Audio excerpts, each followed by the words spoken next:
These are the concerns of some bus operators along the Grand Anse route. The route is saturated already with all these mountain bus and they just keep sending bus.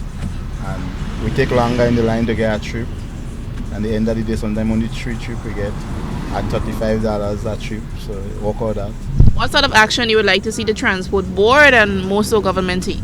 Well, cease of bringing bus in Grenada. You think that would really solve the problem? I think, well, yeah, if we have a decline of bringing bus in Grenada, slow down, because I mean it's highly populated already. I find the government need to restrict on the amount of buses that come in here, and I don't know. Too much of buses because the place on hard already. Understand? So if more buses come, what we want to do, somebody got to sell some kind of thing or give back the bank because can't meet our demands. There's an argument though that some of the buses, the bus owners are contributing to it themselves because some of them own 4, 5 and 6 buses. That is true.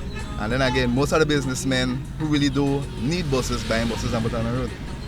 So let's say later on in the future, if I had to get a bus, I from Grand Anse, I want to be able to get through because the amount of buses are there now, they might want to send me on another route. There's too many buses right now on Grand Anse route, and there's a lot of other routes that have few buses. They should think about alternating and go to that other routes. The association says over the past 4 months, they have noticed a steady increase in the amount of new buses being added to the route, and this, they say, needs to be controlled. As a result, they will soon be putting pen to paper to write to the Transport Board in an attempt to get some policy in place to address what was termed a growing concern. The issue of traffic congestion and an increase in vehicles on the nation's road is one of the most topical, with pedestrians and motorists expressing daily frustration about implemented systems by the police and what should be done to alleviate the problem.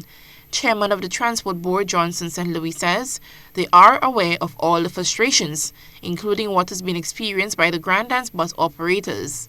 But as it stands, not much actions can be taken. They are, however, open to dialogue with the busmen about the issue. I haven't received any letter thus far, but I mean, this is something that could be discussed. It's not I making a decision on that. This should be taken, for consideration.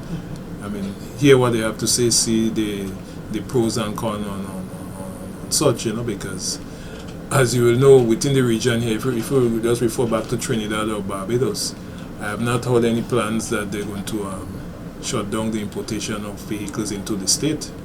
So this is something that we can discuss and come to some amicable road. Figures from a recent traffic survey show there are in excess of over 35,000 vehicles plying the nation's road during the hours of 6 a.m. to 6 p.m., especially along the Grand Anse route to St. George's.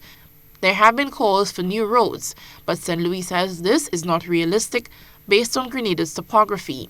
We're not going to change, have new alignment of roads, because given the fact, if you look at we have a very high density of roads compared to the surface area in terms of miles of road in comparison to the surface area, So yes, we have a high density of roadway, and if you look at our topography, if we have to start to looking at improvement, having new alignment of road, we'll start to look like how Japan and the other countries building overpass and all of those things, which will basically take away from that beauty of Grenada.